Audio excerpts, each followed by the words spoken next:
Ela deu à luz sozinha enquanto ele viajava com a amante.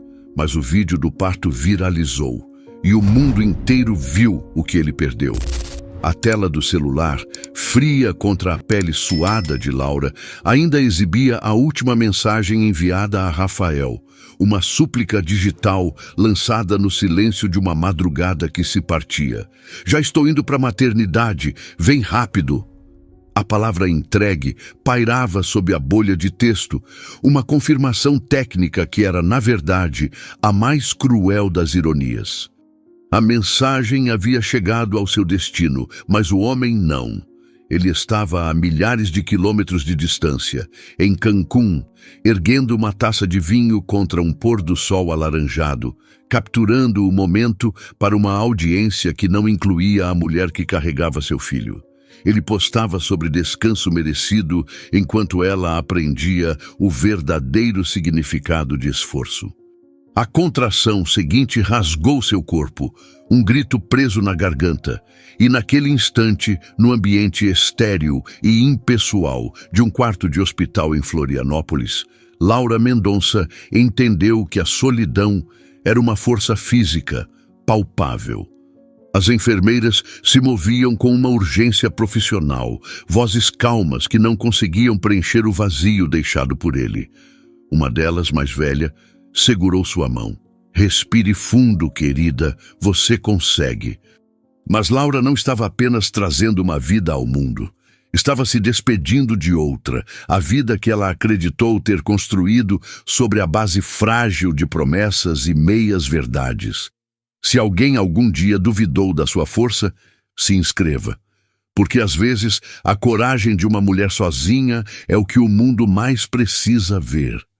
3 meses antes, a vida ainda parecia um quadro de estabilidade cuidadosamente pintado.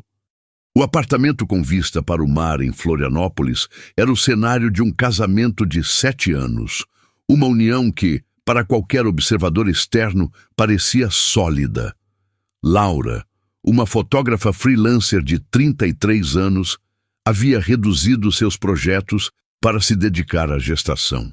Seus dias eram uma melodia suave de preparativos, a escolha dos tons pastel para o quarto do bebê, a montagem delicada do berço, a organização minuciosa das pequenas roupas.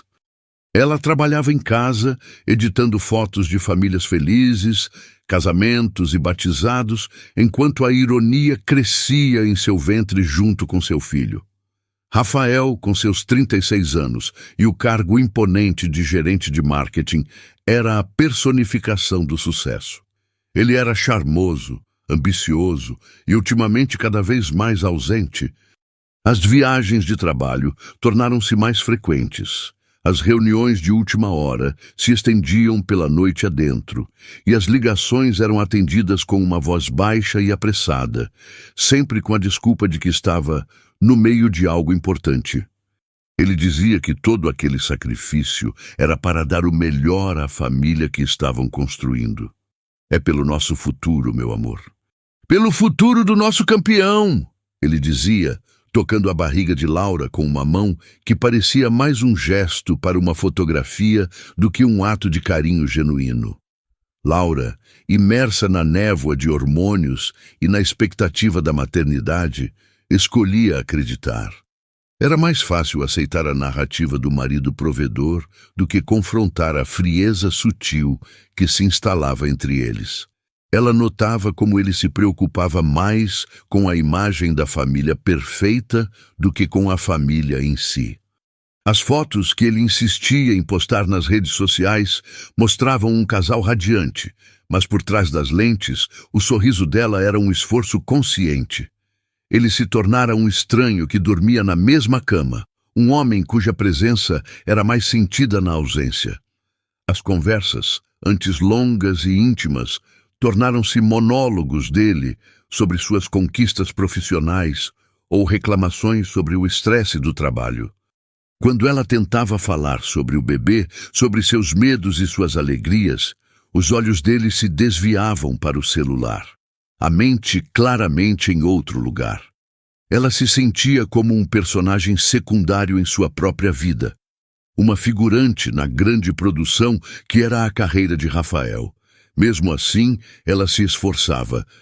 Preparava seus jantares favoritos, ouvia com paciência suas histórias repetidas sobre o escritório e tentava manter a harmonia, acreditando que aquela distância era apenas uma fase, um produto da pressão que ele sofria. Ele prometeu que depois da grande fusão na empresa, tudo voltaria ao normal. Ele prometeu que não perderia o nascimento por nada neste mundo. Laura se agarrava a essas promessas como um náufrago se agarra a um destroço, sem perceber que a maré já a estava levando para longe da costa segura que ela um dia conheceu. A solidão começou a se tecer nos detalhes.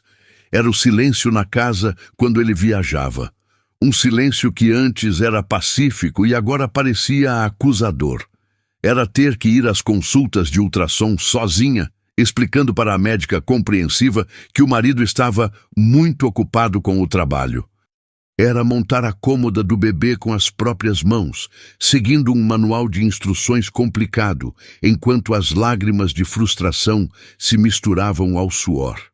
Cada parafuso apertado era um lembrete de sua autossuficiência forçada. Ela conversava com a barriga, contando ao filho sobre seu dia, sobre seus sonhos para ele, criando um universo para dois, onde a ausência do pai era uma nota de rodapé. Amigos e familiares perguntavam por Rafael, e Laura se tornara uma especialista em criar desculpas plausíveis, em defender um homem que mal se dava ao trabalho de se defender. Ele trabalha tanto por nós, ela repetia, a frase se tornando um mantra para convencer a si mesma mais do que aos outros. Ela via a pena nos olhos de sua mãe, a preocupação no rosto de sua melhor amiga, mas erguia o queixo e sorria, recusando-se a ser vista como uma vítima. Ela era Laura Mendonça, esposa de um homem importante, futura mãe. A fachada precisava ser mantida, não por ele, mas por ela, por um orgulho que era tudo o que lhe restava. Ela se convenceu de que o amor exigia sacrifício e que sua parte era esperar. Mal sabia ela que, do outro lado do mundo, o sacrifício dele era apenas decidir entre um vinho tinto ou branco para acompanhar o jantar com outra mulher. Ele dizia que trabalhava para dar o melhor para a família, mas esquecia que o melhor já estava em casa, esperando por ele, sentindo o primeiro chute de um filho que ele ainda não merecia conhecer. A descoberta não aconteceu com um grito, nem com o som de vidro se quebrando contra a parede. A verdade chegou de forma silenciosa, digital e asséptica, o que a tornou ainda mais brutal. Foi durante uma daquelas semanas em que Rafael estava em mais uma viagem de negócios inadiável, desta vez supostamente para um congresso em São Paulo. Laura estava no quarto do bebê, organizando pela terceira vez a mesma gaveta de macacões minúsculos, quando seu notebook apitou com uma notificação. Era o aplicativo de compartilhamento de fotos da família, uma nuvem digital que eles usavam para sincronizar imagens automaticamente, uma ideia dele, claro, para manter as memórias seguras. Na maioria das vezes, ela ignorava. As fotos de Rafael eram quase sempre as mesmas: salas de reunião, logotipos de empresas, pratos de restaurantes caros. Mas naquela tarde, a curiosidade, uma coceira incômoda na nuca, a fez clicar. A galeria se abriu, e entre as imagens corporativas e as selfies forçadas dele, em frente a centros de convenções, havia algo fora do lugar. Uma pasta nova, sincronizada do celular dele há poucos minutos, com um nome genérico: Fim de Semana. O coração de Laura começou a bater de forma descompassada, um tambor surdo contra suas costelas. Ela abriu a pasta. A primeira foto era inofensiva, uma paisagem de praia com coqueiros. A segunda, um close-up de 2 coquetéis coloridos sobre uma mesa de madeira rústica. A terceira, no entanto, foi a que estilhaçou o mundo dela. Era uma selfie. Rafael sorria para a câmera, um sorriso genuíno, relaxado, um sorriso que ela não via há anos. Ao lado dele, com a cabeça apoiada em seu ombro, estava uma mulher. Jovem, de cabelos escuros e pele bronzeada, ela também sorria, um sorriso de intimidade e cumplicidade. Não era uma colega de trabalho numa foto de grupo. Era algo mais. O braço de Rafael estava ao redor da cintura dela, os dedos dele repousando perigosamente perto da curva de seu quadril. O fundo não era o horizonte cinzento de São Paulo. Era o mesmo mar azul e os mesmos coqueiros da primeira foto. Então, a legenda da imagem, visível nos metadados do arquivo. Cancún, com meu amor. Cancún, não São Paulo. A mentira era tão descarada, tão insultuosa em sua simplicidade, que Laura sentiu o ar faltar. O aplicativo, em sua eficiência impessoal, tinha feito o que nenhum amigo ou familiar ousara fazer. Tinha lhe mostrado a verdade nua e crua. Ela não reagiu de imediato. Não houve um colapso, nem um acesso de fúria. Em vez disso, uma calma gelada tomou conta de seu corpo, uma clareza assustadora que silenciou o pânico. Ela fechou o notebook lentamente, como se estivesse fechando a tampa de um caixão. Sentou-se na poltrona de amamentação que comprara na semana anterior, o couro macio e frio contra sua pele. Olhou para o berço montado, para os bichos de pelúcia alinhados na prateleira, para o móble de estrelas e luas que pendia do teto, esperando para girar e encantar um bebê que ainda não havia nascido. Cada objeto naquele quarto, cada detalhe escolhido com tanto amor, de repente pareceu uma peça de um cenário de teatro para uma peça que era uma farsa.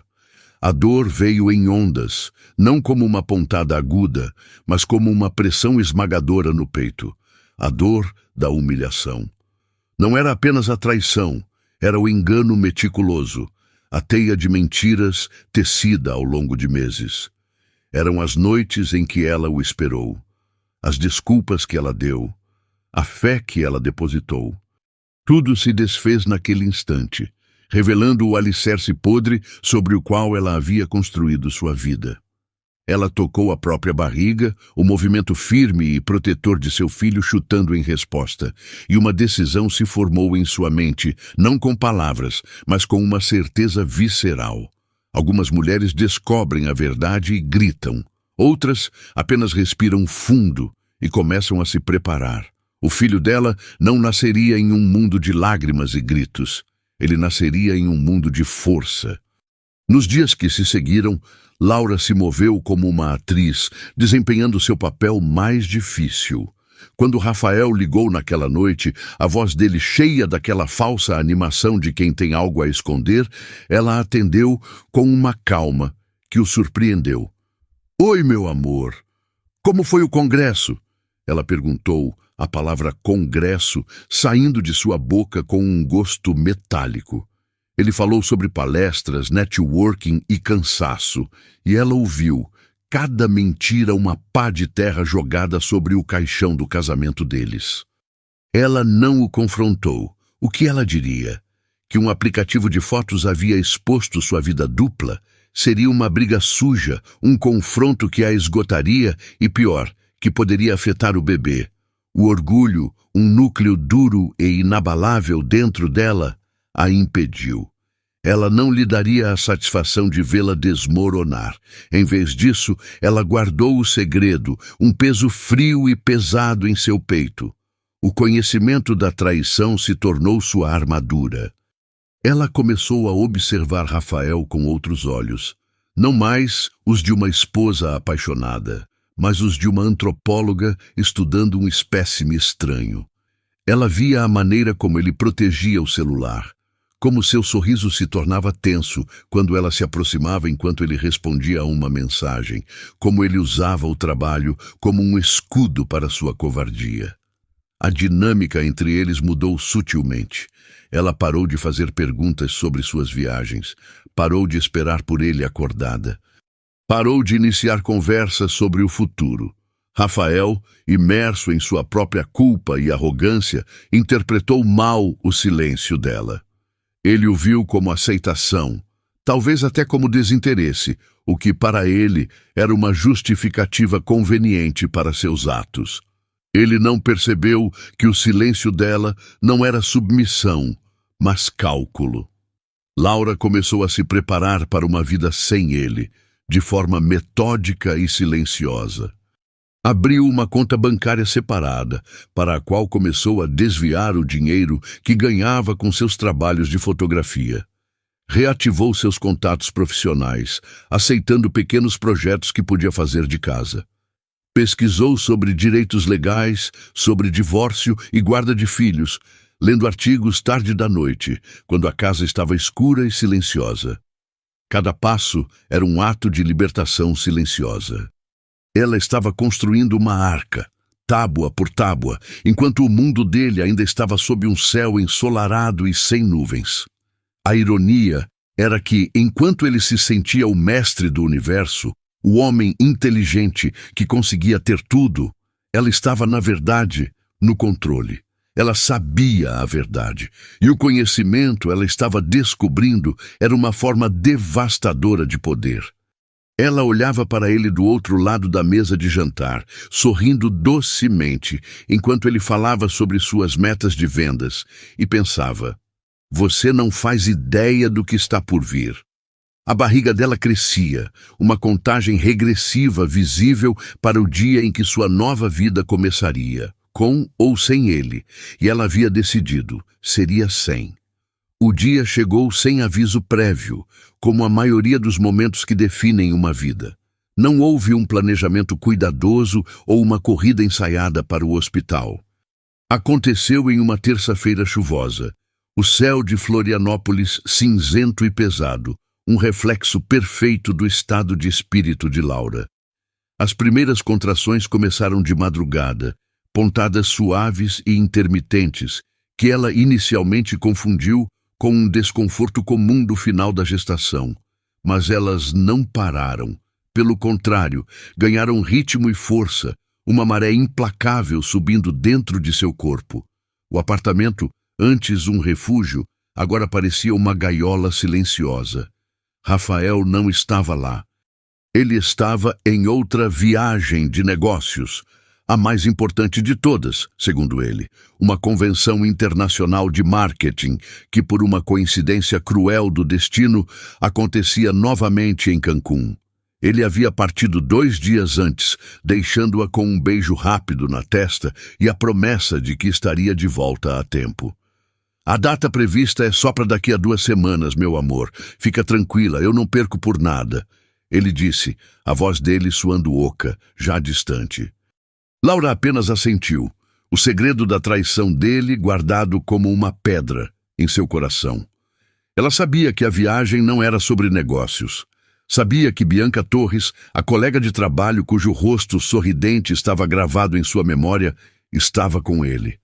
A confirmação veio de uma publicação descuidada de Bianca nas redes sociais, um story mostrando a vista de um quarto de hotel com a legenda "Paraíso com a melhor companhia", antes de ser apagado minutos depois. Tarde demais. Laura já tinha visto. Quando as contrações se tornaram tão fortes que a faziam perder o fôlego, ela soube que não podia mais esperar. Com uma calma que ela mesma não sabia possuir, pegou a mala de maternidade que estava pronta ao lado da porta há semanas. Olhou para o celular uma última vez, o dedo pairando sobre o nome de Rafael. Por um instante, a velha Laura, a esposa que acreditava em promessas, quis ligar, quis gritar, quis exigir que ele pegasse o primeiro avião de volta. Mas a nova Laura, a mulher forjada pela decepção e pela autossuficiência, apenas digitou a mensagem curta e fatual. "Já estou indo para a maternidade. Vem rápido."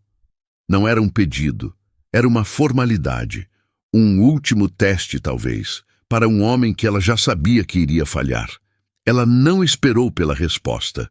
Chamou um carro por aplicativo e, enquanto descia pelo elevador, sentindo outra onda de dor percorrer suas costas, olhou para seu reflexo no espelho. Viu uma mulher assustada, mas não quebrada. Uma mulher sozinha, mas não desamparada. A jornada até o hospital foi um borrão de ruas molhadas e luzes de postes refletidas no asfalto. Cada solavanco do carro era uma tortura, mas ela se concentrava na respiração, no pequeno ser dentro dela que também lutava para vir ao mundo. Ela não chorou. As lágrimas, ela havia decidido, não teriam lugar naquele dia. Aquele dia era sobre nascimento, não sobre perda. No hospital, o mundo se tornou um turbilhão de batas brancas, corredores estéreis e a linguagem apressada da medicina. Dilatação de 6 centímetros, monitorar os batimentos, preparar a sala de parto. Laura respondia às perguntas dos médicos e enfermeiros com uma voz firme, fornecendo seu histórico médico, suas informações, sua decisão de ter um parto normal. Quando perguntaram sobre o pai, ela respondeu sem hesitar, a mentira ensaiada saindo com uma facilidade assustadora. Ele está viajando a trabalho, mas está tentando pegar um voo de volta. A pena nos olhos da equipe era quase pior do que a ausência dele. Ela não queria pena. Queria apenas passar por aquilo. Foi então que uma enfermeira, uma mulher de meia idade chamada Cida, com olhos gentis e mãos calejadas, se aproximou. Ela observou Laura respirando durante uma contração particularmente brutal, o rosto contorcido de dor, mas os olhos ferozmente determinados. "Você é forte", disse Cida, a voz baixa e cheia de admiração. "Seu marido vai ficar tão arrependido de perder isso. Quer que eu filme para ele poder ver depois, para ele ver o quão incrível você foi?" A sugestão pegou Laura de surpresa. A ideia de registrar aquele momento de vulnerabilidade extrema era aterrorizante. Mas então, um pensamento rápido, afiado como um caco de vidro, atravessou sua mente. Sim, ele precisava ver. Não para se orgulhar dela, mas para que um dia, quando a verdade viesse à tona, ele visse exatamente o que estava fazendo enquanto ela passava pela provação mais intensa de sua vida. "Sim, por favor", ela sussurrou, a voz rouca. O trabalho de parto se arrastou por horas, cada minuto uma eternidade. A dor era uma força primordial, despindo-a de toda a sua armadura, deixando apenas a essência crua de sua força. E Cida estava lá, segurando o celular discretamente, capturando não apenas a dor, mas a resiliência. A câmera registrou o suor escorrendo pela testa de Laura, os nós dos dedos brancos, enquanto ela agarrava a grade da cama, os olhos fechados em uma concentração feroz. Capturou os momentos de silêncio entre as contrações, quando ela parecia reunir todas as forças do universo para a próxima onda. Capturou a interação silenciosa com as enfermeiras, os gestos de encorajamento, a mão de Cida em seu ombro. O vídeo não mostrava uma mulher abandonada, mostrava uma guerreira em sua batalha mais sagrada. Enquanto isso, a milhares de quilômetros de distância, o celular de Rafael vibrava com notificações de curtidas. Ele havia acabado de postar uma foto dos seus pés na areia, a espuma do mar tocando seus dedos, com a legenda: "Finalmente um pouco de descanso merecido. In Cancún. She'll work hard, play hard." Ele sorriu para Bianca, que estava deitada ao seu lado, em uma espreguiçadeira, e pediu outro mojito. Ele achava que o mundo estava olhando para ele, para seu sucesso, para sua vida invejável. Mas o mundo, ou pelo menos a parte dele que importava, estava prestes a olhar para ela. No clímax do parto, quando o choro agudo e saudável do bebê finalmente rompeu o ar tenso da sala, a câmera de Cida capturou o rosto de Laura. Uma mistura de exaustão, alívio e um amor tão avassalador que parecia iluminar a sala. As lágrimas finalmente vieram, mas não eram de tristeza, eram de triunfo. Ela tinha conseguido, sozinha. O primeiro choro do seu filho, o som mais importante do mundo, ecoou nas paredes do hospital. Uma sinfonia que Rafael Mendonça, em sua arrogância ensolarada, jamais teria o direito de ouvir ao vivo. Os primeiros dias após o nascimento de Léo foram um borrão de exaustão e êxtase. Laura se moveu em um casulo, o mundo exterior reduzido ao cheiro de leite do bebê, ao calor do pequeno corpo contra o seu e ao ritmo das mamadas e trocas de fraldas.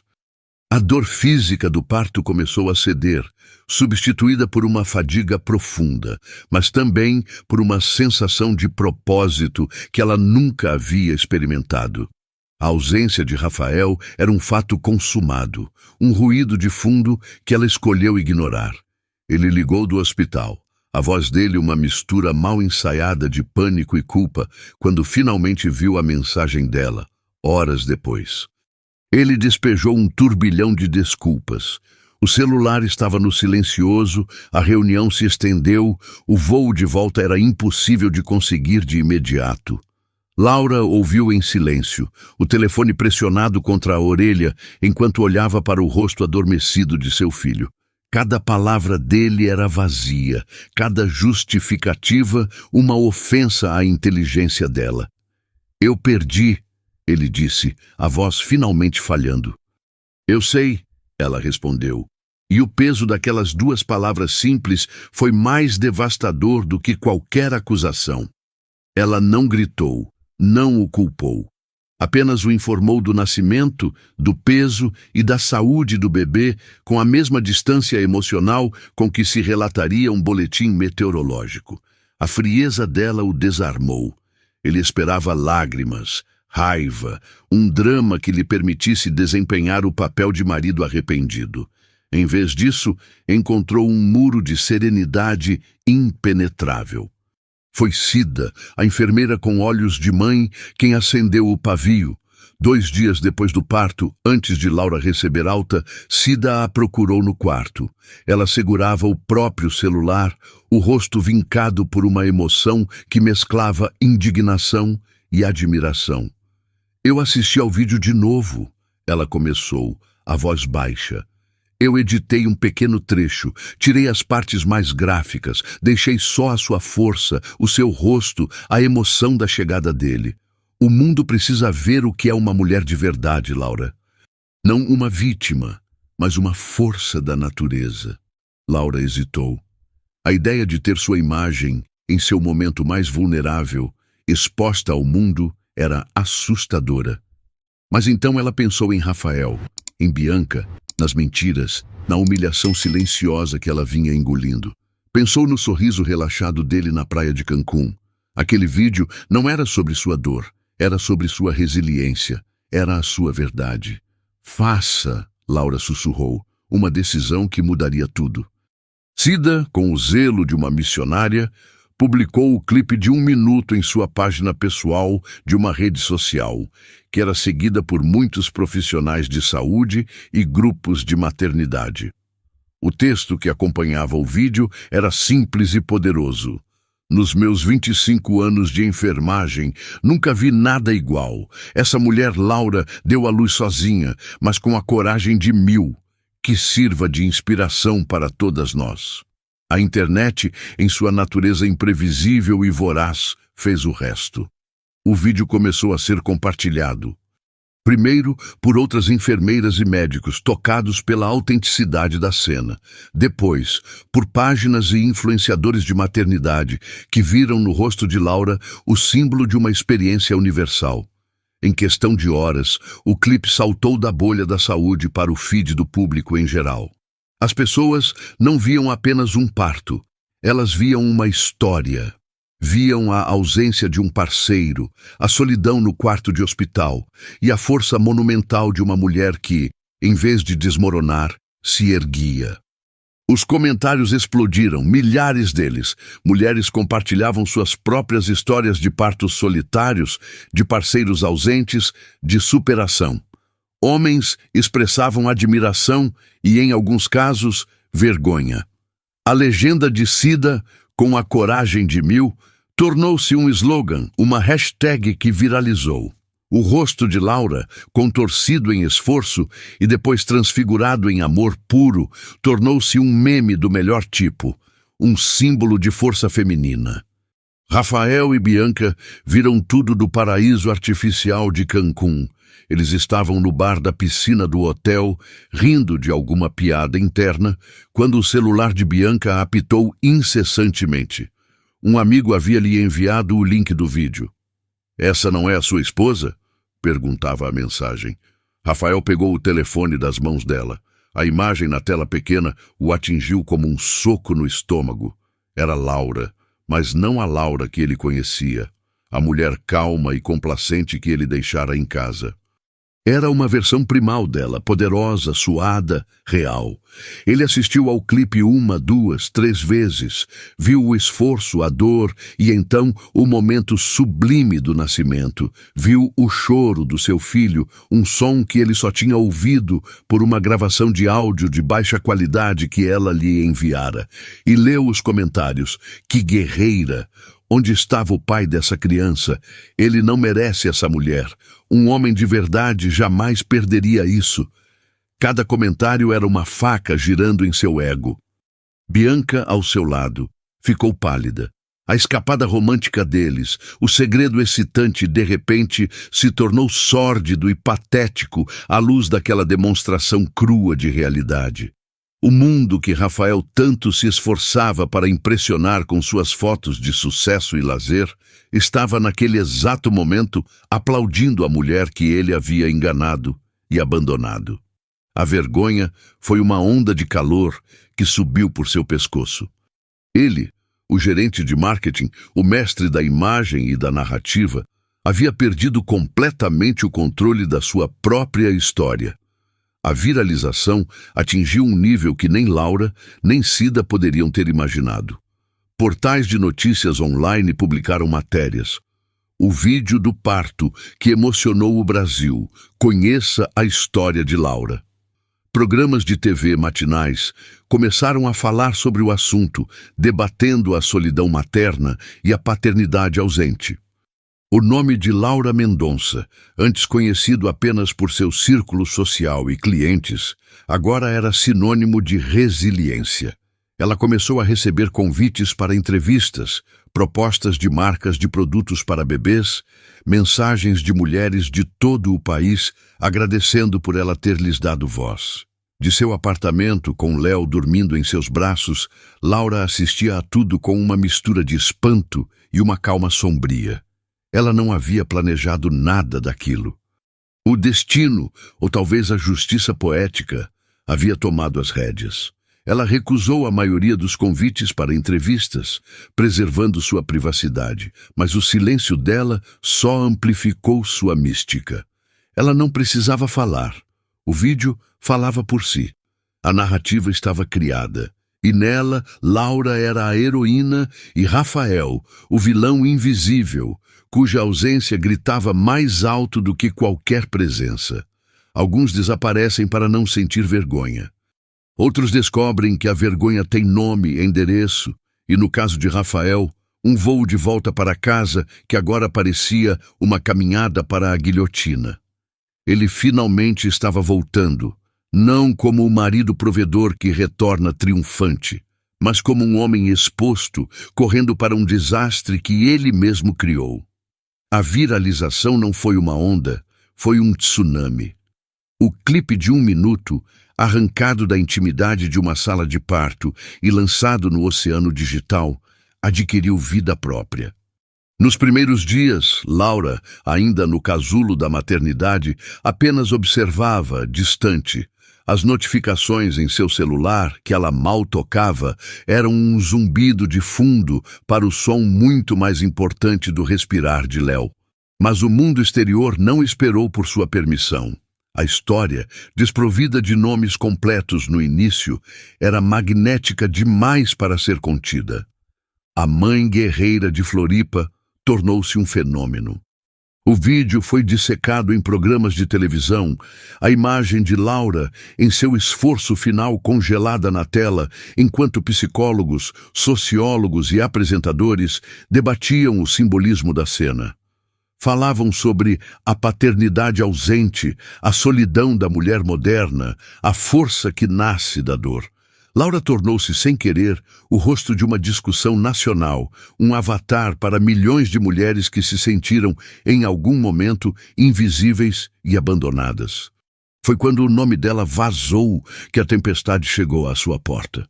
Um funcionário do hospital, buscando seus 15 minutos de fama, confirmou a identidade de Laura para um blog de fofocas. Em menos de uma hora, seu perfil pessoal nas redes sociais, antes um diário silencioso de sua gravidez, foi inundado.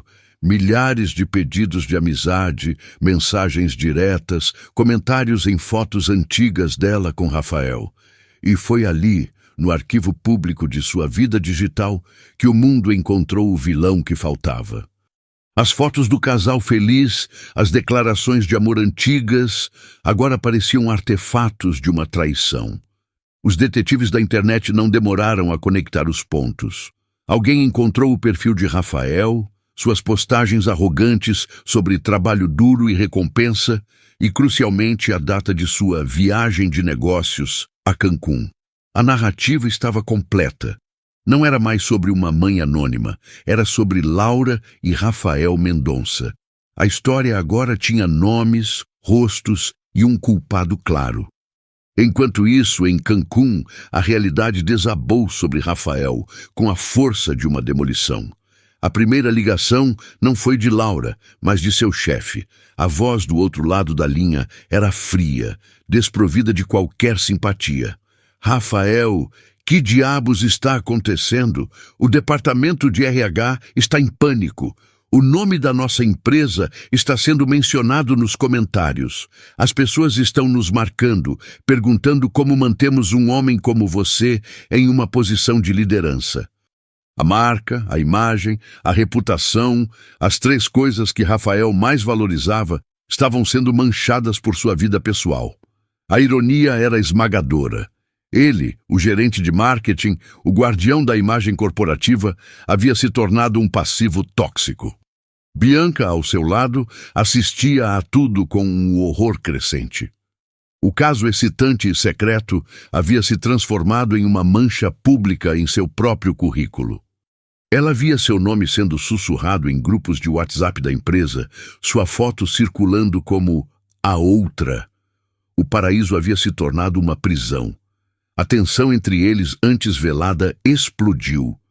Você precisava postar aquelas fotos? Ela o acusou, a voz trêmula de raiva e medo. Você precisava ser tão descuidado.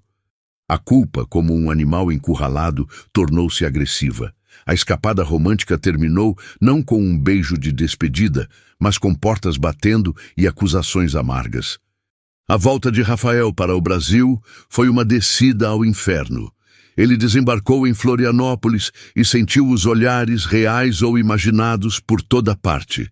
Ao chegar no prédio, o porteiro, que antes o tratava com uma deferência respeitosa, mal conseguiu encará-lo, entregando as correspondências em silêncio. Aquele silêncio era mais alto que qualquer acusação. Quando ele entrou no apartamento, a cena que encontrou foi a de uma paz da qual ele não fazia parte. Laura amamentando Léo, o mundo deles completo e fechado. A tentativa dele de se explicar foi patética. As palavras sobre pressão e erro soaram falsas até para ele mesmo. A resposta de Laura, calma e burocrática, sobre o quarto de hóspedes e o divórcio, foi o golpe final. Ele não era mais o marido, era um inquilino temporário esperando os papéis da desocupação. Nos dias seguintes, a virada se consolidou. Laura, aconselhada por uma advogada que a contatou gratuitamente, comovida com a história, adotou uma estratégia de silêncio digno. Ela não deu entrevistas, não fez acusações públicas, apenas emitiu uma única nota através de sua advogada. Agradeço o apoio e carinho que tenho recebido. Neste momento, meu foco exclusivo é a saúde e o bem-estar do meu filho. Peço que respeitem nossa privacidade. Aquele comunicado, em sua elegância e maturidade, contrastava violentamente com a imagem de caos e imoralidade que agora cercava Rafael. O silêncio dela a tornou ainda mais poderosa. Ela não precisava jogar lama. O mundo já estava fazendo isso por ela. A verdadeira virada, no entanto, foi interna. A atenção pública, que poderia tê-la esmagado, em vez disso, a validou. As milhares de mensagens de mulheres compartilhando suas próprias histórias criaram uma rede de solidariedade invisível, mas palpável. Ela percebeu que sua dor não era única, e essa percepção a libertou da vergonha. Ela começou a ver o vídeo não como uma exposição de sua fraqueza, mas como um testemunho de sua força, e essa força começou a se manifestar em suas ações. Ela reativou seu site profissional de fotografia e o tráfego explodiu. Marcas de produtos infantis, de roupas femininas, empresas que queriam se associar à sua imagem de resiliência, começaram a procurá-la, não para ser um rosto em um anúncio, mas para criar conteúdo, para fotografar suas campanhas. Ela se tornou a personificação da mãe real. Enquanto Rafael via sua carreira desmoronar, a de Laura decolava de uma forma que ela nunca havia planejado. A vergonha, ele descobriu, tinha nome, endereço e consequências financeiras. Ele foi colocado em licença do trabalho, um eufemismo para o início de seu fim na empresa. Sua imagem, antes seu maior ativo, agora era sua maior dívida. Ele tentou desaparecer, mas a vergonha o seguia, uma sombra digital que ele não conseguia apagar. Meses depois, o eco da tempestade havia se transformado em uma melodia constante no fundo da vida de Laura. Ela não era mais a mãe guerreira de Floripa. Era Laura Mendonça, uma fotógrafa de renome cujo trabalho era definido por uma intimidade e uma verdade que o dinheiro não podia comprar. O apartamento, antes um palco para um casamento de fachada, agora era seu estúdio, seu lar, seu santuário. A luz do sol que entrava pela janela não iluminava mais a poeira da solidão, mas sim os brinquedos de Léo espalhados pelo chão e os projetos fotográficos que se acumulavam em sua mesa. Ela havia encontrado um ritmo, uma paz construída não sobre a ausência de dor, mas sobre a aceitação dela. A maternidade solo, que antes a aterrorizava, tornou-se sua maior fonte de poder.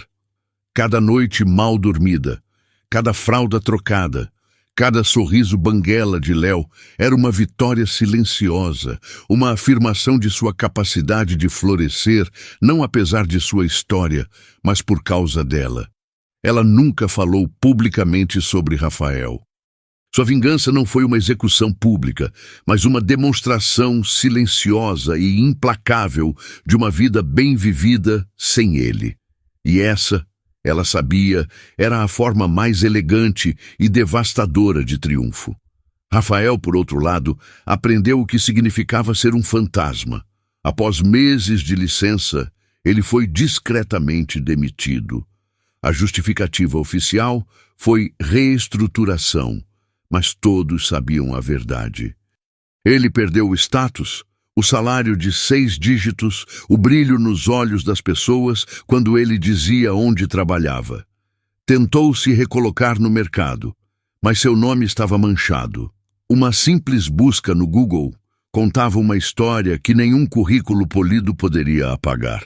Ele se viu reduzido, um homem que antes comandava equipes e orçamentos, agora lutando para conseguir uma entrevista. Mudou-se para um apartamento menor, em um bairro mais modesto, a vista para o mar, substituída por uma parede de tijolos do prédio vizinho.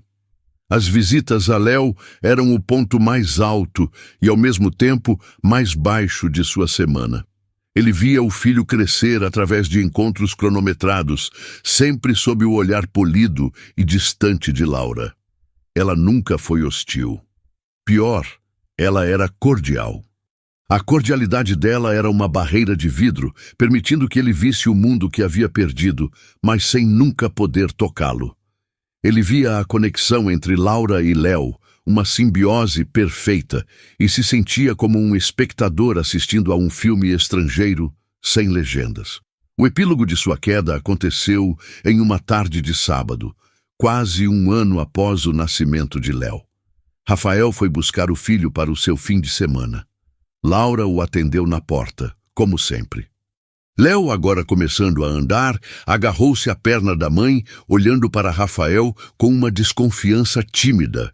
Naquele momento, a armadura de Rafael finalmente quebrou. A visão daquela família autossuficiente, da qual ele era apenas um apêndice contratual, o destruiu. Laura, eu preciso que você me perdoe, ele implorou, a voz embargada, a arrogância de outrora substituída por um desespero cru. Eu não consigo dormir. Eu vejo aquele vídeo em todos os lugares. Eu vejo o que eu perdi. Eu preciso que você diga que me perdoa para que eu possa seguir em frente. Laura o observou por um longo momento.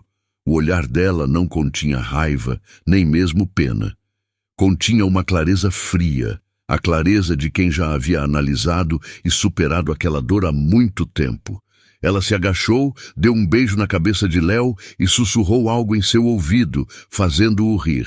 Então, levantou-se e olhou diretamente para Rafael. Perdão, Rafael. Perdão é algo que você busca quando ainda existe uma conexão, quando há algo a ser consertado. Entre nós não há nada.